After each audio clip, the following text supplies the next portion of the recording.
Tout de suite, le JT.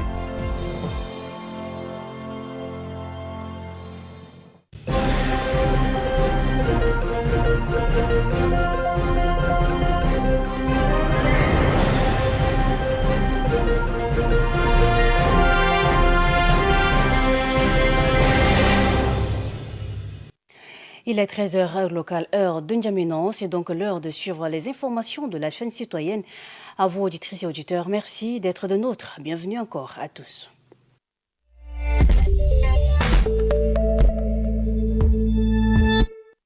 Éducation à l'entame de cette édition d'information. Clôture hier de la 47e session consultative interafricain du CAMES entendez, Conseil africain et malgache pour l'enseignement supérieur.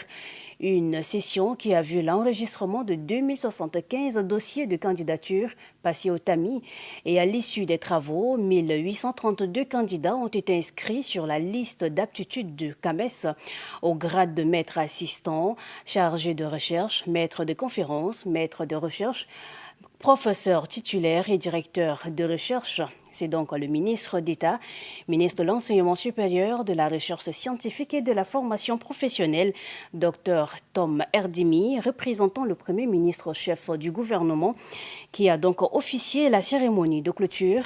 Dr Tom Erdimi, que vous allez suivre dans un instant, a donc insisté, a donc félicité tous les promus de l'espace CAMES avant de les inviter chacun à œuvrer pour que ces distinctions soient mises au service du développement des nations. Il est au micro de Mbaye Nicolas. Avant que le rideau ne tombe sur ces assises de haut niveau, je voudrais renouveler ma sincère et profonde gratitude à l'endroit de tous ceux qui, à un niveau ou à un autre, ont efficacement contribué à la tenue de cette rencontre. Nous vous remercions très sincèrement pour l'honneur fait à la République du Tchad, au chef de l'État et du gouvernement et à tout le peuple tchadien. Vous ne repartirez jamais dans vos pays respectifs comme vous êtes arrivés, car nos souvenirs, nos pensées et nos prières vous accompagnent.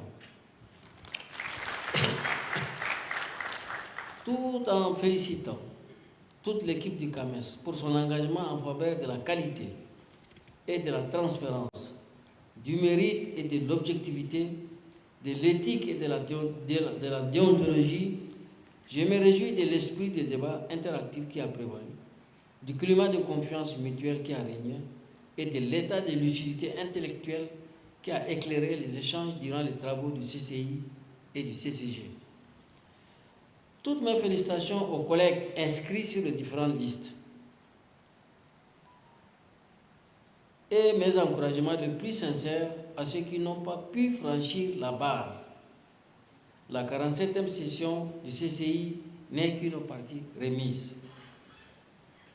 Je m'engage à transmettre vos mots de remerciement et de félicitations de la manière la plus fidèle et dans le plus petit détail, à la très haute attention de son Excellence, le maréchal Mahamat Idriss Déby, président de la République du Tchad, chef de l'État, pour l'organisation de la 47e session du CAMES. Je souhaite à vous tous, nos chers hôtes et marques, un excellent retour dans vos pays respectifs. Sur cette note de pleine satisfaction, je déclare clos les travaux de la 47e session du Comité consultatif interafricain du Conseil africain malgache pour l'enseignement supérieur et je vous remercie de votre attention.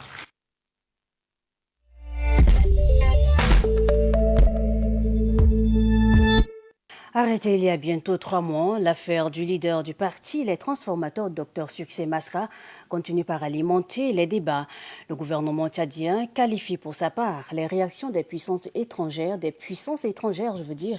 notamment celles de la France et des États-Unis, qui plaident pour la libération du leader de l'ingérence. Pour les acteurs de la scène politique tchadienne, cette arrestation illustre la restriction et la privation des libertés fondamentales et donc ils ne peuvent en aucun certains cas constituer une ingérence dans les affaires internes. Le Tchad doit se rappeler de ses engagements envers les États frères et amis. C'est du moins la réaction de quelques acteurs que Madilem Alphonsine a donc interrogé. Suivez plutôt. Je pense que ça a été un peu proportionné, les réactions. Ce n'est pas le gouvernement français qui a réagi. Ce n'est pas non plus le gouvernement américain qui a réagi. Je crois qu'au niveau de la France, on parle donc du président de la Commission Affaires étrangères de l'Assemblée nationale qui a réagi. Et au niveau du Tchad, c'est tout à fait normal que l'Assemblée nationale également, par le biais de la Commission Affaires étrangères de l'Assemblée nationale, réagisse. Ça, c'est sur le plan de parallélisme de forme. C'est-à-dire que l'Assemblée nationale a réagi, pas la présidence de l'Assemblée nationale, mais le président d'une commission. Au niveau du Tchad, parallélisme de forme oblige, c'est une réaction proportionnée. Moi, je ne vois pas de mal par rapport à ça. Donc, d'un côté comme de l'autre, chacun est dans son droit de dire ce qu'il pense.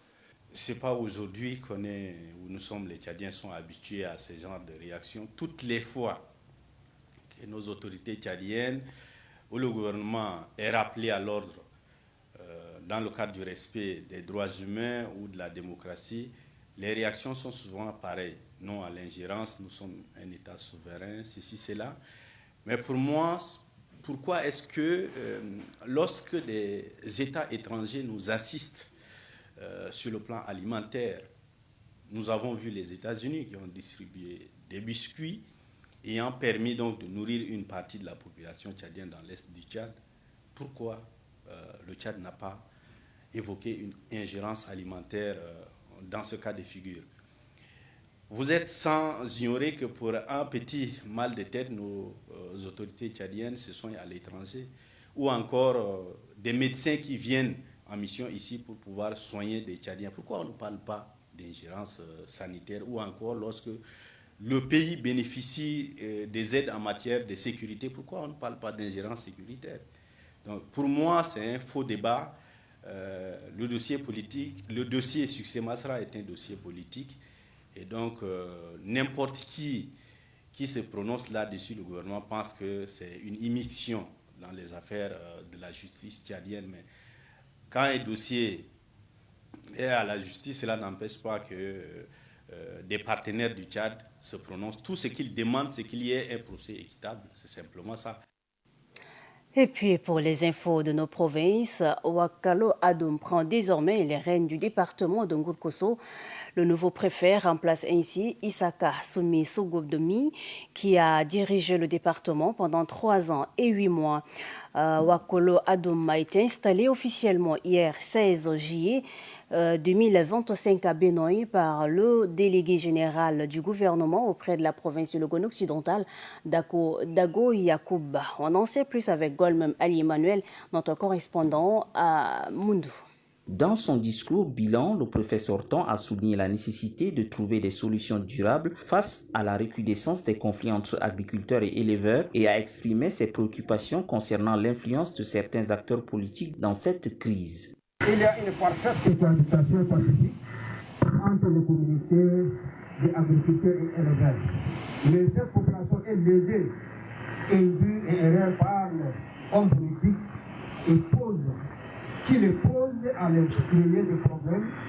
Et lorsque le conflit est déclenché, il abandonne les deux côtés devant les situations. Le délégué général du gouvernement auprès de la province du Logone occidental a rappelé au préfet entrant qu'il est le garant de la sécurité des personnes et de leurs biens dans le département. Il a encouragé celui-ci à administrer dans le respect des lois et la justice. Et en votre qualité de représentant du chef de l'État et du gouvernement, vous êtes dépositaire des pouvoirs de la République. Vous devez veiller à l'exécution des lois et des règlements. Il vous appartient de coordonner les activités de services publics et parapublics implantés dans votre circonscription, puis de rendre compte de leur fonctionnement à la hiérarchie. Vous exercerez en outre le pouvoir hiérarchique sur les sous-préfets et veiller à la bonne gestion des affaires coutumières.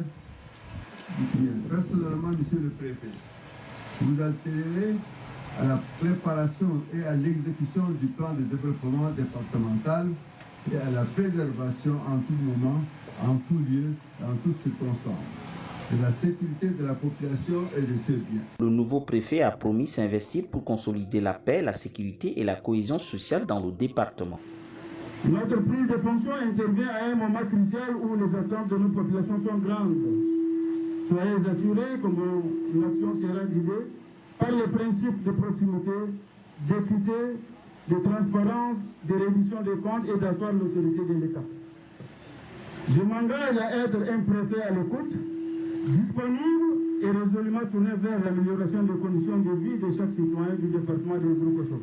Le délégué général du gouvernement auprès de la province du Logone occidental a dit compter sur le sens de la responsabilité et du civique engagement de la population aux côtés du nouveau préfet pour aider à bâtir un avenir meilleur dans le département de Ngourkosso.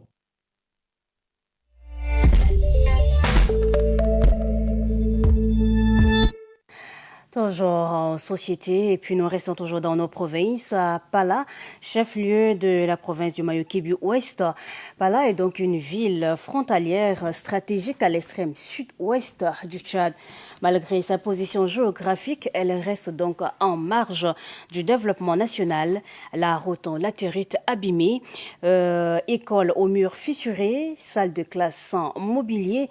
C'est donc centre de santé rudimentaire. C'est du moins le constat qu'a fait l'équipe d'Électro-Télévision qui séjourne dans la localité il y a quelques jours. Mistanga Victor plante le décor.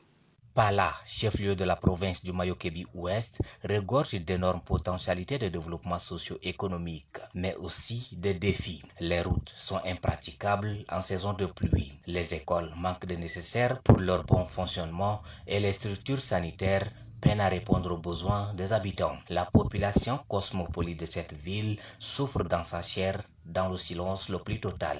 Rejoindre les structures sanitaires de base relève d'un parcours du combattant faute d'infrastructures routières. Aux côtés de ces obstacles se dresse aussi la question d'insécurité qui plane sur les habitants.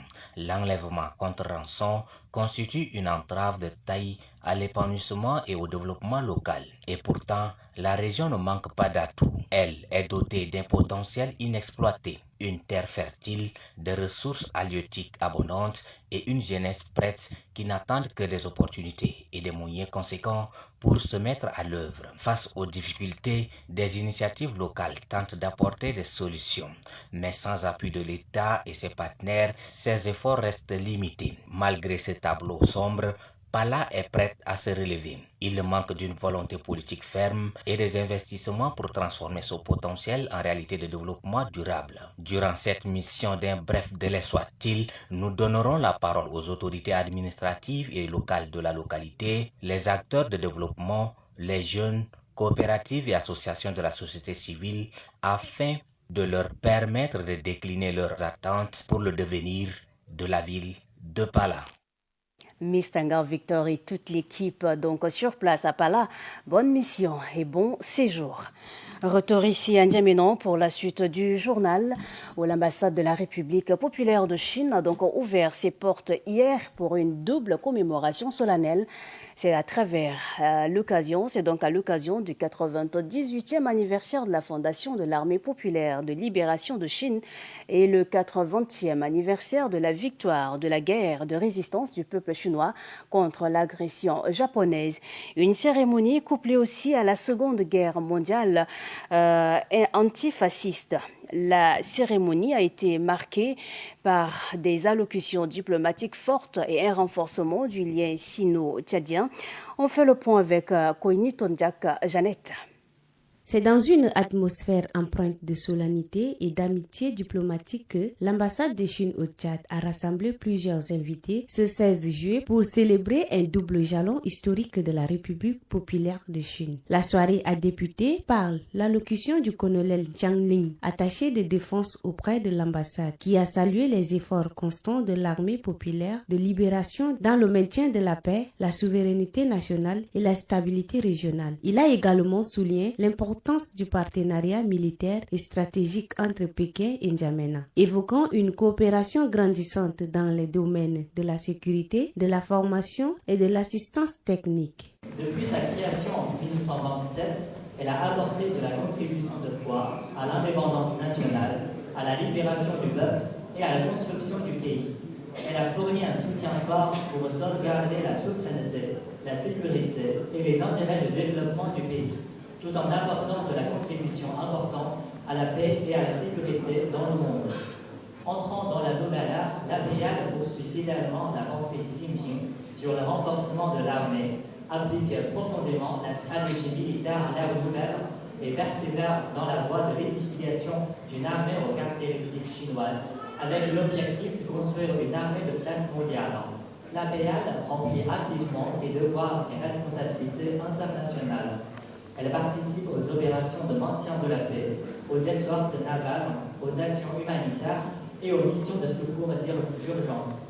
Elle lutte efficacement contre le terrorisme, les menaces liées à la cybersécurité et les catastrophes naturelles, contribuant ainsi à relever les défis mondiaux et à construire une communauté d'avenir partagé pour l'humanité. Dans son discours, l'ambassadeur de Chine au Tchad, Wang Xingning, a rappelé avec émotion les sacrifices du peuple chinois lors de la guerre de résistance contre l'agression japonaise, tout en mettant en lumière le rôle décisif de la Chine dans la victoire antifasciste mondiale. Cette année marque le 80e anniversaire de la victoire de la guerre de résistance du peuple chinois contre l'agression japonaise et de la guerre mondiale antifasciste. Le 3 septembre prochain, la Chine organisera à Beijing une grande cérémonie commémorative au cours de laquelle le président Xi Jinping prononcera un discours important et passera en revue les troupes. Ce soir, permettez-moi de partager avec vous la réflexion de cette grande victoire. Une mémoire collective que la Chine souhaite préserver tout en promouvant une paix durable, fondée sur le dialogue, le respect mutuel et la coopération internationale. Jeannette, merci. Et puis, nous restons toujours ici à N'Djamena, où les coupures d'électricité deviennent quasi quotidiennes. La population s'adapte tant bien que mal. Sinon, certains ménages optent pour des panneaux solaires ou de l'énergie éolienne, mais beaucoup misent sur les powerbanks comme solution de secours pratique et accessible. Ces dispositifs pallient donc l'absence d'électricité ou sinon l'absence de courant, mais leur utilisation n'est pas sans conséquences. C'est ce que nous dit Ferida Ketem dans ce reportage. Depuis plusieurs années, le Tchad est confronté à une crise énergétique qui persiste et est marquée par des coupures d'électricité intempestives. Cette situation, qui plonge régulièrement les foyers dans le noir, pousse les citoyens à chercher des alternatives pour alimenter leurs appareils essentiels. Dans cette quête d'autonomie énergétique, les panneaux solaires et les petites éoliennes s'imposent dans de nombreux foyers. Toutefois, pour une majorité de la population, la solution la plus immédiate et la plus abordable reste l'usage des powerbanks. Ces batteries portatives permettent de recharger téléphones et petits appareils électroniques devenus indispensables au quotidien. De nos jours, les gens utilisent le powerbank, c'est devenu comme une mode. Plusieurs conséquences. Le powerbank, c'est d'abord électrique. Quand la batterie qui est dans ça, c'est les batteries lithium. Maintenant, cette batterie-là, plus ça dégage des chaleurs. Et comme ça dégage des chaleurs, d'abord avec le contact humain, ça cause problème. Maintenant, les gens ne voient pas de ce côté-là. Maintenant, le téléphone ou bien soit le powerbank qu'on l'utilise, peut-être arrivé à 100%, c'est de le débrancher. Mais ce n'est pas le cas. On le branche, on veut que ça soit tous les temps. Plus ça dégrade déjà la durée de vie de notre batterie. Ces câbles-là, si ce ne sont pas des câbles de qualité, ça cause de problèmes. Ça peut créer des courts-circuits où nous, on prend automatiquement le coup. Mais cette alternative, si utile soit-elle, soulève des préoccupations. Une utilisation excessive ou non encadrée de ces équipements peut entraîner des risques, notamment des surchauffes ou des courts-circuits. Pour cet informaticien interrogé, beaucoup de gens laissent leur powerbank branché toute la nuit ou utilisent des modèles contrefaits sans certification. Cela peut causer des incidents électriques graves, voire des incendies. On utilise les powerbanks parce qu'on a trop de soucis. En Gonba, il n'y a pas d'électricité. Quand même, souvenez-vous de nous et envoyez aussi l'électricité de notre côté aussi. J'utilise le powerbank parce que des fois, c'est par manque d'électricité. Et on ne peut pas aussi voyager avec l'électricité en main. Ça nous permettra aussi de voyager et puis charger les téléphones facilement. Le problème de chargeable, là, c'est un atout pour nous parce qu'avec les coupures intempestives, là, si on a des chargeables, ça nous permet de charger nos téléphones, ça nous permet de travailler aussi. Parce qu'il y a des chargeables qui ont la capacité de travailler avec l'ordinateur, il y a des chargeables qui peuvent aider toute une famille. Le changement opéré récemment dans la gouvernance du secteur énergétique avec la dissolution de la Société nationale d'électricité SNE au profit de la nouvelle entité Tchad-Elec nourrit des espoirs au sein de la population. Ce tournant institutionnel fait naître l'attente d'un accès plus stable et équitable à l'électricité au-delà des simples changements de nom. L'énergie, oui, mais regardez aussi l'heure à travers son horloge ou bien les montres. C'est aussi nécessaire, sinon les montres considérées comme un accessoire destiné à indiquer l'heure ou marquer le temps. Elles sont habituellement portées au bras gauche plutôt qu'au bras droit. Mais c'est une question de tradition, question d'habitude ou de mode. On en sait plus avec Moskadimbai Ndiena de Anastasie avec le récit de Ranoudi Sonia. Pourquoi porte-t-on une montre au bras gauche plutôt qu'au bras droit? C'est une question dont beaucoup de personnes se posent, simplement parce que les montres sont considérées comme des accessoires qui viennent compléter le look vestimentaire et les relooking au-delà de servir d'un outil lié à indiquer les heures. Il existe plusieurs raisons fondamentales sociologiques qui portent à croire qu'une montre devrait se porter au bras gauche. D'ailleurs, des recherches prouvent que porter une montre au bras gauche faciliterait le réglage ou la rotation du bouton latéral avec la main droite sans avoir pour autant retiré la montre en question. De plus, la montre étant plus exposée aux différents chocs ou rayures, la main droite étant souvent utilisée pour les activités quotidiennes telles que l'écrit ou manger. D'autres raisons tentent de nous convaincre que porter une montre à la main gauche traduit une habitude, mieux une tradition africaine. Depuis l'apparition des montres au XXIe siècle, on les a toujours portées ou placées au bras gauche. Une pratique sociale devenue courante, porter une montre à la main gauche offre par ailleurs un confort pour une bonne lecture, notamment lorsqu'on tient un objet de la main droite comme un stylo ou un téléphone. La montre reste ainsi facilement visible. À fin de compte, porter une montre dépend des préférences de chacun ainsi que d'un confort psychologique et personnel. De plus, les montres nous aident à marquer l'heure afin de pouvoir fixer par exemple des rendez-vous importants, des réunions d'affaires et d'autres tâches. Et parfois, même pour nous orienter, telle une boussole, la raison la plus évidente, c'est que près de 90% de la population est droitière. Machinalement, ces derniers vont alors décider de porter leur montre au poignet gauche pour ne pas être gênés à l'écriture ou pour tout simplement l'abîmer le moins possible.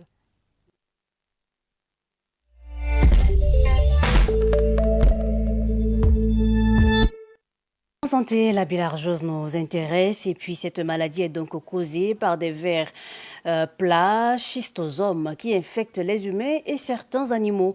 Les larves de ces vers sont donc prises dans l'eau contaminée et peuvent donc pénétrer également le corps humain par la peau à travers donc de l'eau souillée ou sale.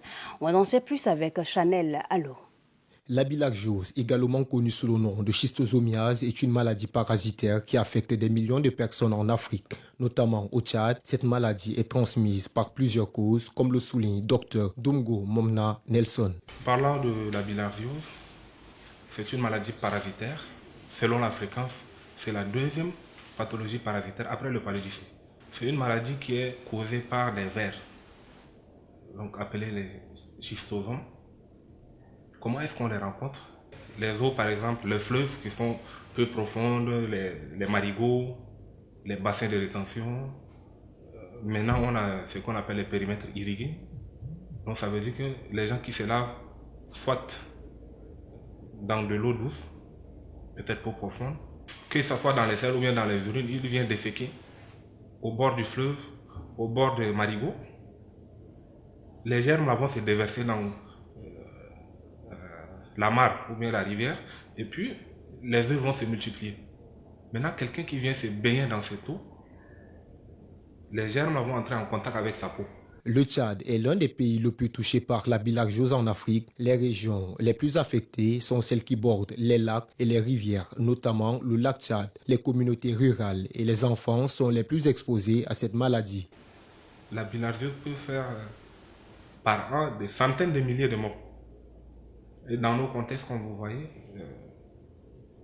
les gens n'ont pas de latrines, les gens défèquent quasiment à l'air libre, les gens ils se lavent dans les marigots. D'abord, il faut commencer par l'hygiène. Quand on dit que la maladie est liée par exemple au péril fécal, premièrement, il faut éviter de déféquer à l'air libre.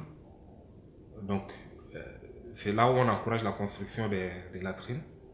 Et si les gens font les besoins dans les latrines, c'est déjà une mesure préventive. C'est un défi pour le gouvernement tchadien d'éradiquer cette maladie, notamment le manque de ressources financières et humaines, la difficulté d'accès aux zones rurales et éloignées et le manque de sensibilisation et d'éducation des populations à risque. Il est donc important de sensibiliser les populations à risque et de prendre des mesures pour améliorer l'assainissement à l'eau potable. Chanel Alao à l'instant.